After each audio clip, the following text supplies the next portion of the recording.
Second Chronicles 24. Joash was 7 years old when he began to reign, and he reigned 40 years in Jerusalem, and his mother's name was Zibiah of Beersheba. And Joash did that which was right in the eyes of Yahweh all the days of Jehoiada the priest.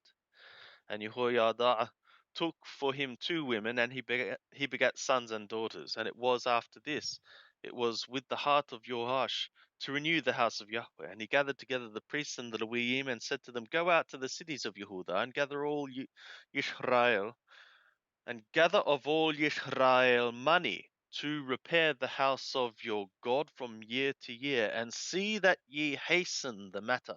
Howbeit, the Leviim hastened it not.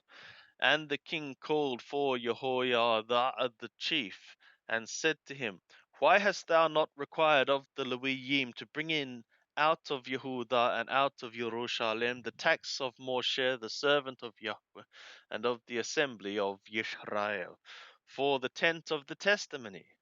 For the sons of Athaliah, that wicked woman, had broken up the house of God, and also all the dedicated things of the house of Yahweh did they bestow upon the Baalim. So the king commanded, and they made a chest, and set it without at the gate of the house of Yahweh. And they made a proclamation throughout Yehudah, through Yehudah and Jerusalem, to bring in for Yahweh the tax that Moshe, the servant of God, laid upon Yisrael in the wilderness. And all the princes and all the people rejoiced, and brought in and cast into the chest, until they had made an end. And it was so that, at what time the chest was brought to the king's officers by the hand of the Leviim, and when they saw that there was much money, the king's scribe and the chief priest's officer, came and emptied the chest and took it, and carried it to its place again. Thus they did day by day, and gathered money in abundance. And the king and Jehoiada gave it to such as did the work of the service of the house of Yahweh. And they hired masons and carpenters to restore the house of Yahweh, and also such as wrought iron and brass to repair the house of Yahweh. So the workmen wrought, and the work of repairing went forward in their hands, and they set up the house of God in its state, and strengthened it. And when they had made an end, they brought the rest of the money before the king and Jehoiada, whereof were made vessels for the house of Yahweh, even vessels wherewith to serve and to offer, and spoons and vessels of gold and silver. And they offered ascending offerings in the house of Yahweh continually all the days of Jehoiada. But Jehoiada became old and was full of days, and he died. 130 years old was he when he died.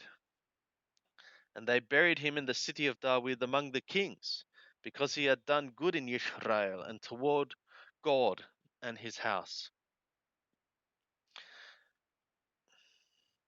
Now after the death of Jehoiada came the princes of Yehudah and made obeisance to the king. Then the king hearkened to them. And they forsook the house of Yahweh, the God of their fathers, and served the Asherim and the idols. And wrath came upon Yehudah and Jerusalem for this culpability. Yet he sent prophets to them to bring them again to Yahweh, and they testified against them, but they would not give ear. And the Spirit of God came upon Zechariah, the son of Jehoiada the priest, and he stood up above the people and said to them, Thus saith God, why transgress ye the commands of Yahweh, so that ye cannot prosper, because ye have forsaken Yahweh? He hath also forsaken you. And they conspired against him, and stoned him with stones at the command of the king in the court of the house of Yahweh. Thus Joash the king remembered not the kindness which Jehoiada his father had done to him, but slew his son. And when he died, he said, Yahweh look upon it and require it.